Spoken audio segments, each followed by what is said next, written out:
तो प्रश्न ये है कि बच्चों पे कई बार बिना बात के क्रोध आ जाता है, गुस्सा कहीं और क्या होता है, वो बच्चे सामने होते हैं उन पर निकल जाता है गुस्सा।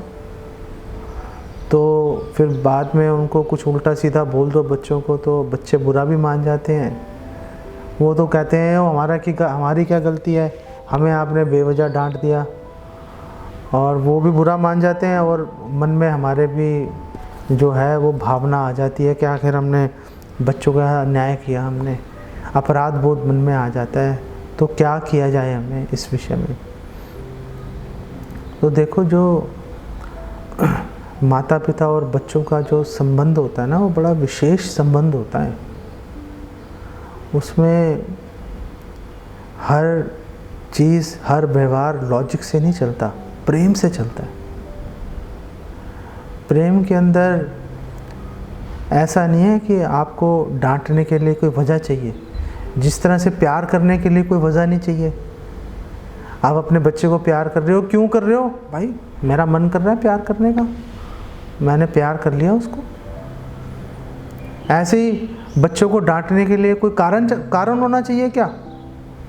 अगर कारण है तो है, नहीं है तो नहीं है, उससे फ़र्क नहीं पड़ता। आप अगर अपने बच्चे को बिना कारण भी अगर आप डांट दो तो कोई अपराध बोध लाने की ऐसी कोई बात नहीं है।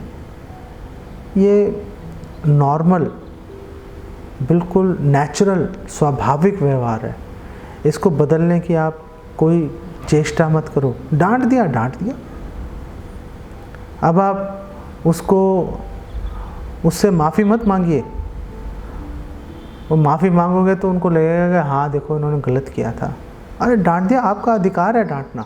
माँ बाप अपने बच्चों को बिना कारण डांट सकते हैं, मार सकते हैं, उनके पास अधिकार है ये। अब आप उसका हर्जाना करने के लिए आप उनको कहीं घुमाने लेके चले जाओ, उनके लिए कोई अच्छा पकवान बना के उनको खिला दो, कोई बहुत अच्छा उनको ऐसा व्यवहार करो कि वो उसको भूल जाएंगे, वो बात ख़त्म हो जाएगी। हम लोग पाश्चात्य संस्कृति के पीछे चल के हम लोग ये सोचते हैं ना कि बच्चों को डांटना नहीं चाहिए, ये नहीं करना चाहिए, वो नहीं करना चाहिए। मैं आपको अपना व्यक्तिगत अनुभव बताऊं। मेरे पिताजी थे, वो मुझे बिना बात के पीट देते थे। एक बार ऐसे, वो पहले स्याही की दवात हुआ करती थी, मुझे आज तक याद है। ये बात आप समझ लो कि मैं आपको 35-40 साल पुरानी बात बता रहा हूँ, आज तक याद है मेरे को, ऐसे जैसे कल हुई वो घटना। स्याही की दवात थी, इंक पॉट, वो घर में वो रखा हुआ था, वो उलट गई वो दवात, सारी स्याही बिखर गई उसकी। मैंने नहीं बिखेरी थी, मेरे से नहीं गिरी थी, मैं वहाँ बैठा हुआ था पास में। तो मेरे पिताजी आए, उन्होंने कहा वो किसने गिराई है? मैंने कहा जी मुझे तो पता नहीं। नहीं तूने गिराई। उन्होंने तनादन मेरी पिटाई करनी शुरू कर दी। और मैंने कहा ओ डैडी मैंने नहीं गिराई, पापा जी। तो उन्होंने झूठ भी बोलता है तो। उन्होंने मेरे को बेल्ट निकाली और बेल्ट उन्होंने 3-4 मेरे को बेल्ट से उन्होंने मारा। मुझे स्ट्रैप से बहुत तेज़ लगता है वो। मेरी सिट्टी पिट्टी गुम हो गई। इतने में मेरी मम्मी आ गई, उन्होंने बोला मेरे से गिर गई थी ये।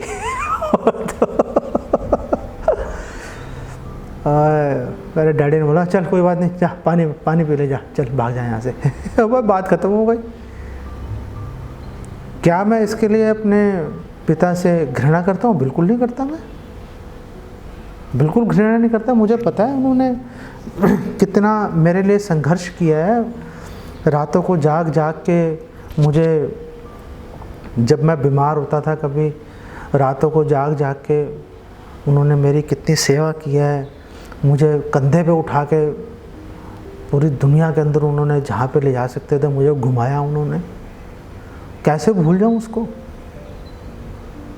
तो बच्चों को भी ये याद रहेगा, माफ़ी मांगने का कोई औचित्य नहीं होता। माँ बाप को बच्चों से माफ़ी मांगने का कोई ऐसा पॉइंट नहीं है। आप उनको प्रेम से कुछ ऐसा व्यवहार करो कि उसको भूल जाएं, बस बात ख़त्म हो गई। और मन में कोई अपराध बोध लाने का भी ऐसी कोई ख़ास बात है नहीं। आराम से चलते रहो, हो गया, बात ख़त्म हो गई। पाश्चात्य संस्कृति में जहाँ पे कि आप बच्चों को पीट नहीं सकते, उनको आँख नहीं दिखा सकते, ये वहाँ की बातें हैं, वहाँ की संस्कृति फेल हो चुकी है, घर टूट चुके हैं वहाँ पर। यहाँ पर जो हमारा जो संबंध है, जो हमारी संस्कृति है, वो बहुत गहरी है, उनमें इन बातों का ध्यान नहीं किया जाता। हमारे यहाँ पर माँ बाप अपने 50 साल के बच्चे का भी बोझ सहने के लिए तैयार हैं। वहाँ 18 साल के बाद कोई नहीं सहता, वो कहते हैं जा भाई फटाफट निकल यहाँ से, क्या कर रहे हैं यहाँ पे, निकल। तो यहाँ पे अलग बात चल रही है। आप बिल्कुल कभी वैसे ही आपको गुस्सा हो अपनी सास पे या अपने पति पे, उठा के 2 थप्पड़ लगा दो अपने बेटे को, क्या फ़र्क पड़ता है? कुछ नहीं फ़र्क पड़ता उससे। और फिर उसको कोई बढ़िया सी चीज़ बना के खिला देना, बात ख़त्म हो गई। प्रेम में सब चलता है। मेरे कहने का मतलब ये है, प्रेम के अंदर ऐसी छोटी छोटी बातों पे ध्यान नहीं दिया जाता। आराम से अपना निश्चिंत होकर जीवन जियो और बिल्कुल निस्वार्थ भाव से अपने घर के परिवार की आप सेवा करते रहो, बस कोई प्रॉब्लम नहीं आएगी। ठीक है। तो अगर माँ बाप बच्चों को डांट दिया तो माँ बाप को तो चलो माफ़ी मांगने की ज़रूरत नहीं है, लेकिन अगर बच्चे को बुरा लग जाए, बिना वजह डांट दिया, तो बच्चे को क्या करना चाहिए? माँ बाप का तो चलो हमने बात कर ली, बच्चे का क्या कर्तव्य है? बच्चे का कर्तव्य ये है कि उसको सहना पड़ेगा हर चीज़ को।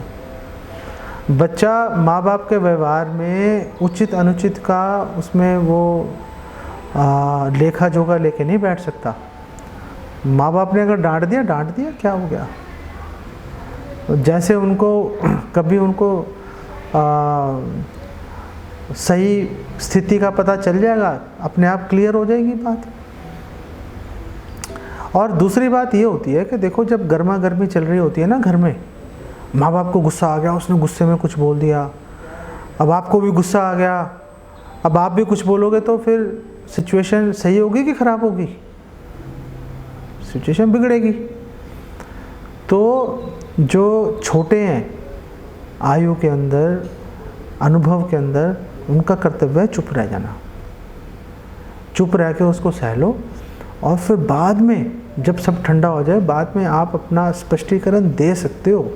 ऐसा नहीं कि स्पष्टीकरण नहीं देना चाहिए, आप स्पष्टीकरण दे सकते हो, लेकिन तुरंत उसी समय देना कि अभी सिद्ध करूँगा अपने आप को सही हूँ।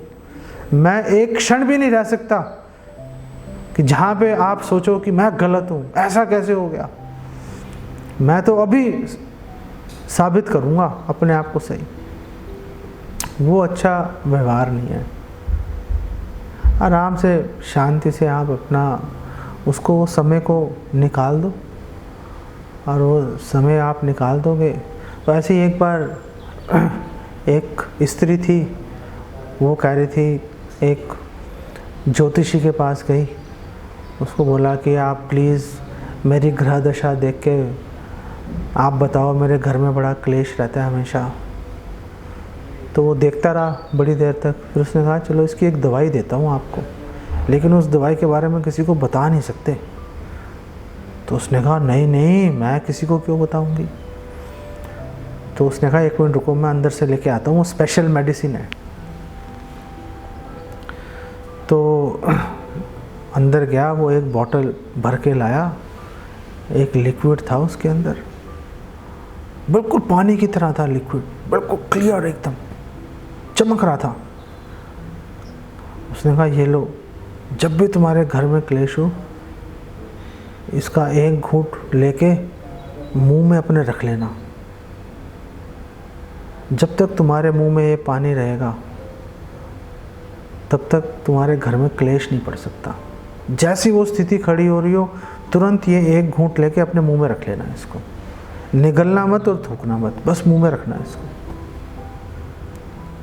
और जब वो समय बाहर निकल जाए, फिर आप उसको चाहे पी लो चाहे थूक दो, कोई फ़र्क नहीं पड़ता। ठीक है जी। 1 महीने बाद आए, उसने कहा एक कमाल हो गया पंडित जी, ये तो पूरे घर की दशा बदल गई, आपने ऐसी करामाती आपने दवा दे दी। मेरे को तो लाइन लगी हुई है, लोग पूछ रहे हैं कि ये दवाई कहाँ से लाई हो, हमें भी बताओ। मैंने आपसे वादा किया था, इसीलिए मैंने किसी को बताया नहीं। तो वो ज्योतिषी ने बोला ठीक है, तुम अब किसी को बताओ मत, बस अपना इसका पालन करती रहो बस। तो वहाँ पे उसके जाने के बाद उसका चेला बैठा हुआ था, शिष्य, उसने बोला कि गुरुजी कौन सी दवाई दे दी आपने इसको? कहा पानी है भाई, प्लेन वाटर है। जब तक मुंह में पानी भरा रहेगा ये कुछ बोल नहीं पाएगी, जब चुप रहेगी तो भाई अपने आप ही क्लेश टल जाएगा। तो चुप रह के उस स्थिति को टपाने की कोशिश करो, वो टाइम निकल जाएगा, सब ठंडे हो जाएंगे। वो ठंडे दिमाग से आपस में बात कर लो, तब समस्या नहीं आती। गर्मा गर्मी में बात करने से प्रॉब्लम हो जाती है।